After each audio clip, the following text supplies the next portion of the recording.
Delivery Wrong ay Pastor Gamaka, Apostolic Believers of Christ International, YouTube channel. The program like is here, subscribe, and post notification bell to update every day the new videos. Thank you so much. God bless us all. Magandang umaga po sa lahat sa ating mga viewers dito sa YouTube channel. Huwag kalimutan natin mga kapatid na magpasalamat tayo sa Panginoon sa bawat araw. Now mga kapatid, like and share lang po natin ating channel, subscribe, and don't forget to post notification bell para update everyday the new videos.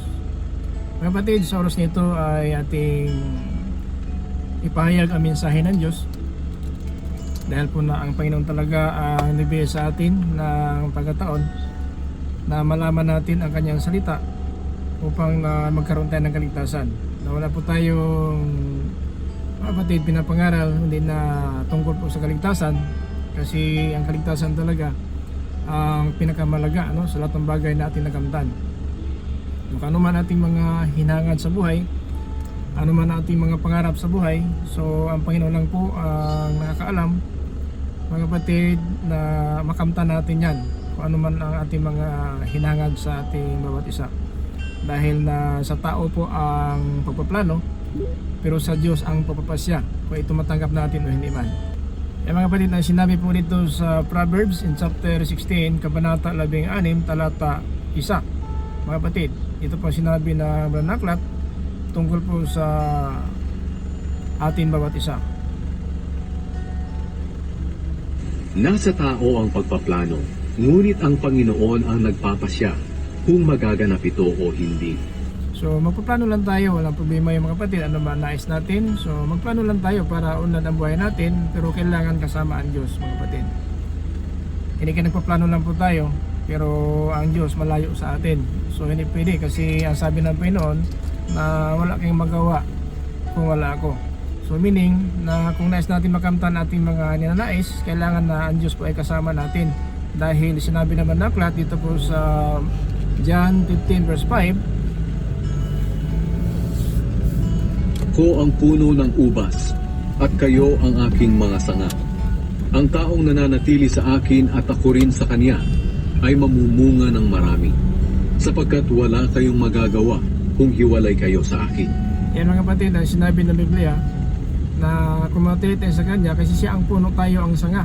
Na kung ibig sabihin tayo manampalataya sa Diyos, ang Diyos po ating panulok, siya po ang puno, siya po ang pundasyon, tayo po ang mga sanga na manampalataya. Kaya kung manatili tayo sa kanyang salita at ating gagawin, tayo magbubunga ng marami. Na paano magbunga ating mga pangarap, paano magbunga ating mga hinangad kung malayo wala po tayo sa Panginoon. So kailangan talaga mga kapatid na sa Panginoon talaga tayo kakapit. Hindi po sa ating sarili lang na kapakanan, sa ating sarili na pagsisikap, umaasa po tayo. Dahil mahirap po mga kapatid na umaasa lang tayo sa ating kayamanan. Ngunit mga kapatid, tandaan po natin na hindi po natin, hallelujah, makamtan, no? Hindi natin makamtan ang kaligtasan, sapagkat ang kaligtasan talaga ang pinakamalaga mga kapatid. Kasi kung ano man ang ating mga hinahangad ngayon, hallelujah, dito sa limutan, ay alam po ng Diyos mga kapatid. Alam po ng Diyos ang ating mga hinahangad. Kung ano man ating mga ninanais ay hindi po natago sa Panginoon. Kaya gagawin natin mga kapatid na huwag tayong asa sa ating mga kayamanan. Kung ano man ating nakamtan ngayon, huwag tayong asa dyan. Dahil na alam naman ng Panginoon kung ano ang ating nakamtan ngayon, ay galing po sa Panginoon talaga ang lahat ng bagay. Sabi ng Panginoon dito sulat ni Apostol Pablo sa 1 Timothy in chapter 6 verse 17, Sabihin mo sa mga mayayaman sa mundong ito na huwag silang maging mayabang o umasa sa kayamanan nilang madaling mawala. Sa halip, umasa sila sa Diyos na nagkakaloob sa atin ng lahat ng bagay na ikasisiya natin. so sa Diyos tayo aasa. Huwag ka asa sa kayamanan, sapagkat Diyos lang po nagbigay dyan. Kasi sa ating panahon niya mga kapatid, may mga mayaman talaga na akala nila sa kanilang sarili ay talagang komportable na po sila. Pero ang totoo mga kapatid, lahat ng kayamanan natin nakamtan galing po sa Panginoon. Kaya sabi sa Pablo kay Timoteo, sabihin mo sa mga mayaman. Sabihin mo sa mga mayayaman sa mundong ito na huwag silang maging mayabang o umasa sa kayamanan nilang madaling mawala. Sa halip, umasa sila sa Diyos na nagkakaloob sa atin ng lahat ng bagay na ikasisiya natin. Tandaan po natin, hindi mo nakamtan yung magandang bahay mo, lupa, sasakyan, may negosyo ka, o ano pang man ang naabot mo, karunungan, karangalan, galing po sa Diyos ang lahat mga kapatid.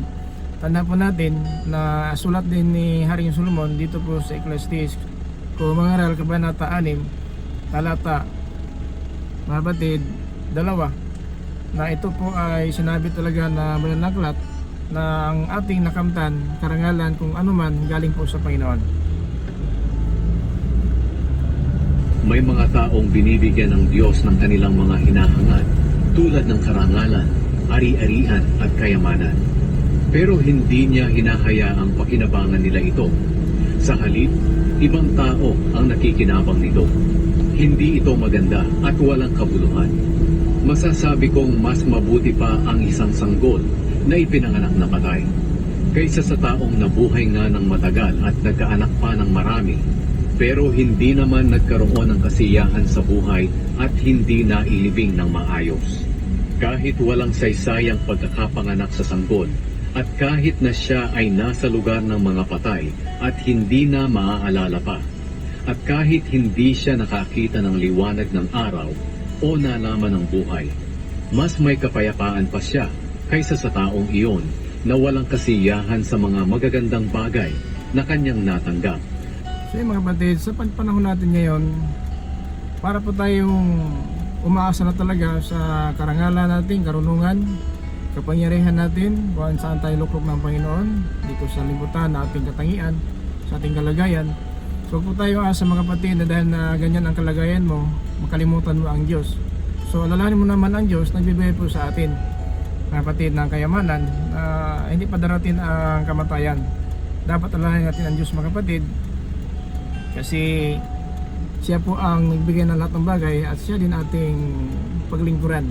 Dahil po nagbigay siya ng lahat ng bagay sa atin, dapat maglingkod tayo sa Panginoon dahil yan po ang pinakamalaga mga kapatid, na sa mata ng Diyos na maging masunurin tayo na may takot, no? Kasi yan talaga sinabi ni Haring Solomon din sa bangaral kong Ecclesiastes kabanata 12, talata 13, kapatid. Ngayong nabasa mo na ang lahat ng ito, ito ang aking huling payo. Matakot ka sa Diyos at sundin mo ang kanyang mga utos, dahil ito ang tungkulin ng bawat tao. Sapagkat hahatulan tayo ng Diyos ayon sa lahat ng ating ginagawa, mabuti man o masama, hayag man o lihim. Kaya mga kapatid, no? So napakinggan na po natin, halos po kung tanungin tayo, posible naman sa ating gulang na ito, hindi pa rin napakinggan ang salita ng Diyos.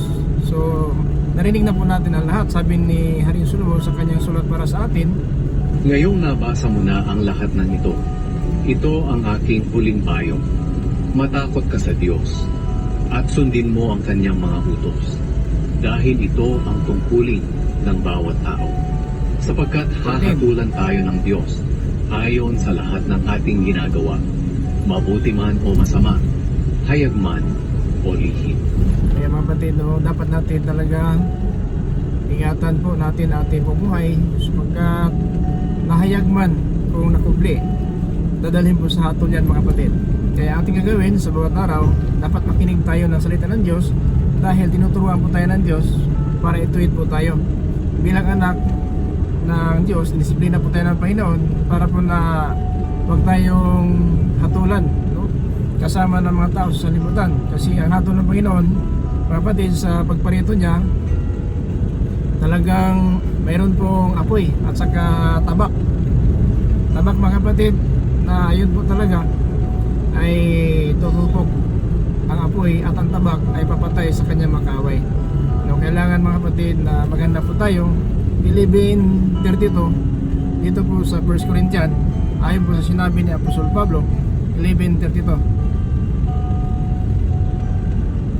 Kung tayo man ay pinarurusahan ng Diyos, dinidisiplina niya tayo upang hindi tayo maparusahang kasama ng mga tao sa mundo.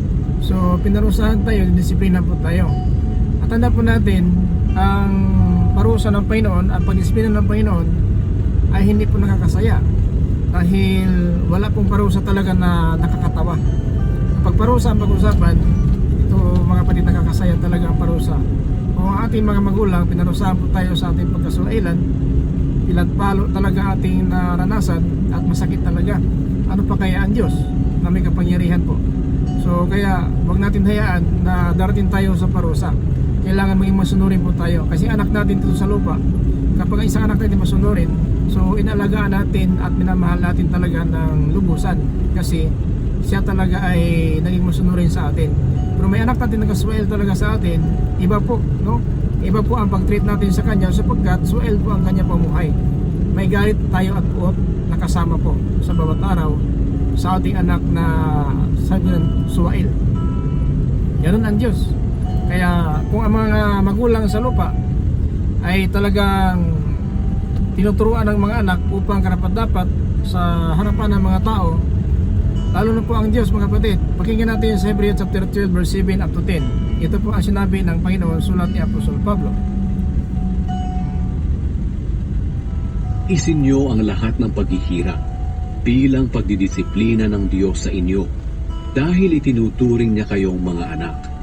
Sino bang anak ang hindi dinidisiplina ng Ama? Kung hindi kayo dinidisiplina ng Diyos gaya ng pagdidisiplina niya sa lahat ng anak niya, hindi kayo mga tunay na anak, kundi mga anak sa labas.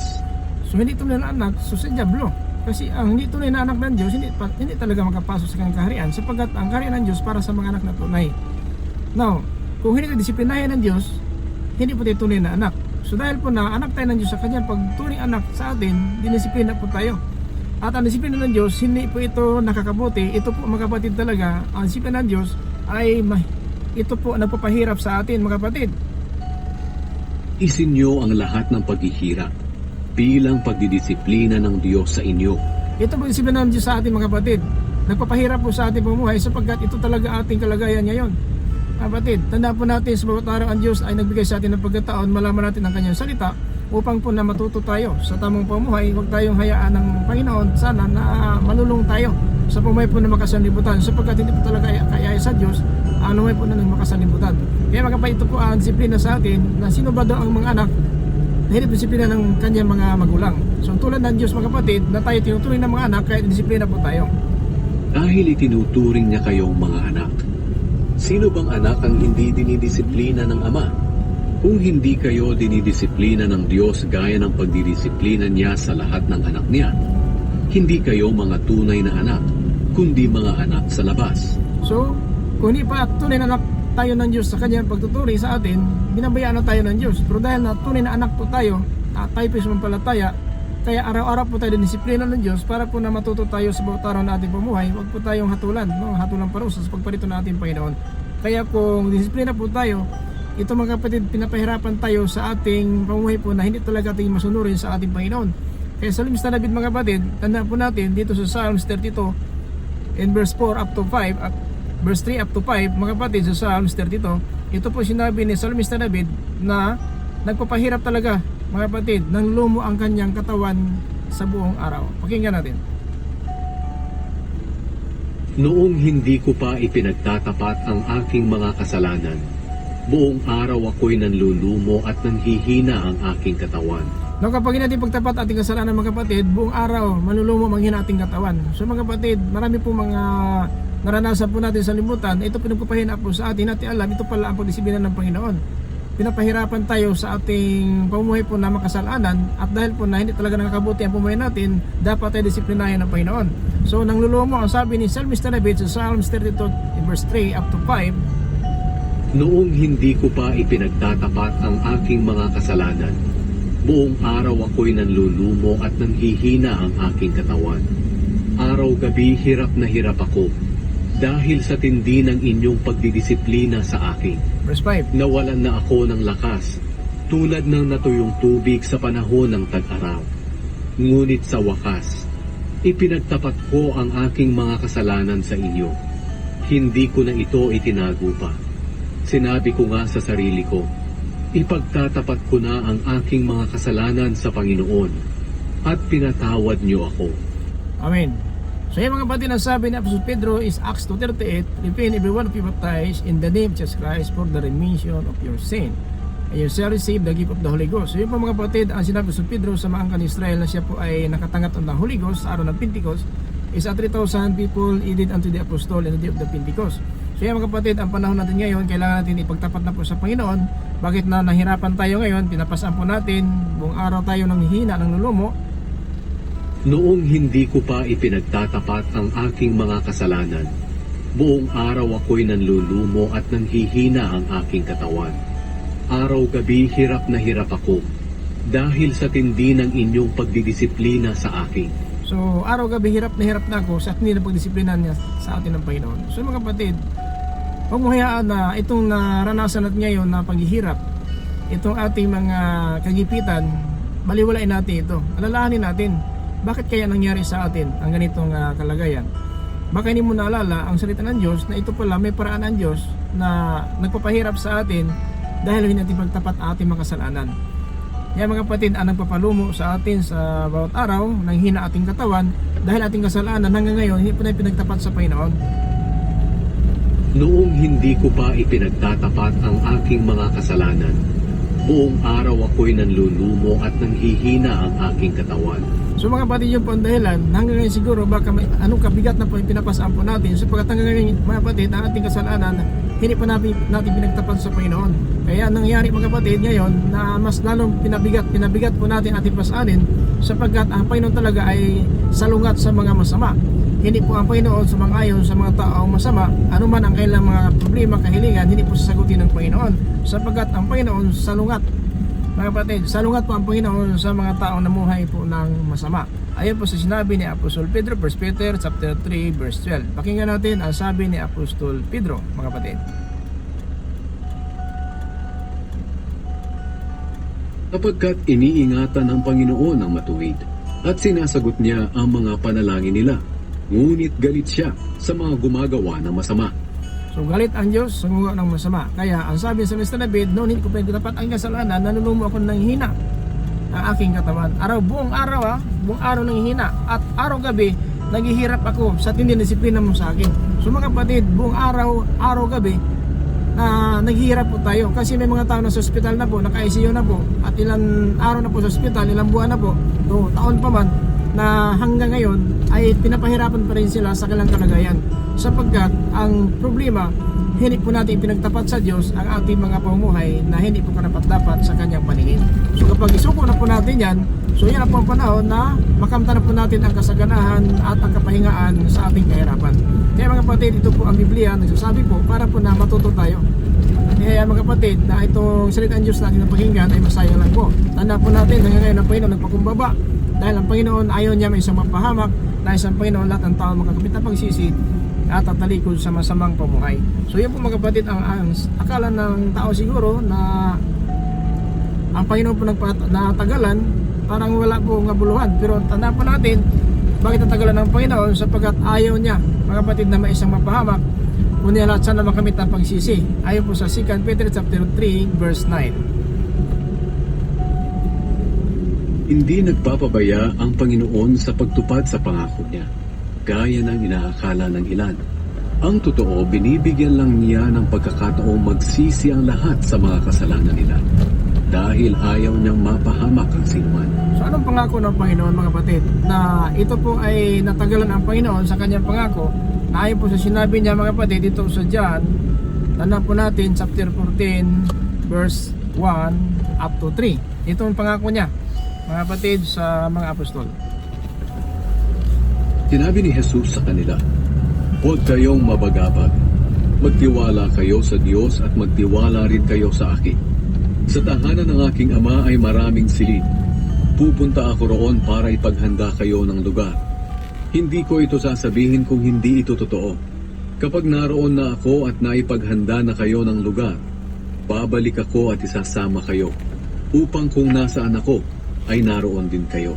Amen. So yun pong pangako Yan pong pangako ng Panginoon na kumahandaan niya ang lugar para sa atin, babalik siya at kukunin po tayo. So yan mga kapatid, nasa po natin, nasa na po talaga ay alam natin ito, na siya babalik talaga at kukunin po tayo. So siguro kung alam natin ito, dapat maghanda po tayo sa kanyang pagbabalik, sapagkat ang pagbabalik ng Panginoon ay pagligtas na po talaga ito mga kapatid. At kung naghintay tayo sa kanyang pagparito, dapat matagpuan tayo na walang kapintasan, no? Walang dungis, walang kapintasan sa kanyang paningin. Ito po sinabi ni Apostol Pedro, 2 Peter chapter 3 verse 13 to 14. Pakinggan natin ang sabi ni Apostol Pedro. Ngunit ayon sa pangako niya, may maaasahan din tayong bagong langit at lupa na paghaharian ng katarungan. Kaya nga mga minamahal, habang inaasahan niyo ang bagay na ito, pagsikapan ninyong mamuhay ng mapayapa, malinis at walang kapintasan sa paningin niya. So yung mga kapatid na naghintay tayo bagong langit, bagong lupa, no?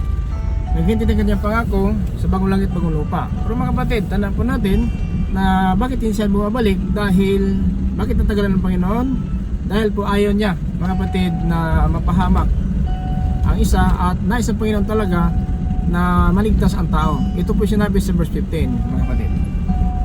Dalahanin niyo na kaya hindi pa dumarating ang Panginoon ay para bigyan ng pagkakataong maligtas ang mga tao. Hindi pa dumarating ng Panginoon para bigyan ng pagkataon maligtas ang tao. So sana mga kapatid, ito po ay nakatulong sa atin. Sumaingat po tayo habang naghintay tayo sa pangako ng Panginoon na bagong langit, bagong lupa, na makapagarian ng katwiran. Dapat matagpuan tayo kapayapaan, banal, walang kapintasan sa kanyang paningin. So maraming salamat po mga kapatid sa lahat ng mga viewers natin dito po sa YouTube channel. Ang kapayapaan habang bigyan ng Diyos. Kami sa atin lahat, sumagitan ng ating Panginoon Hesus Kristo. Ito piling gusto baka apostolik Believers of God International, masasabi sa mga isa, Grace, Mercy, and Peace be with you, guys. Amen.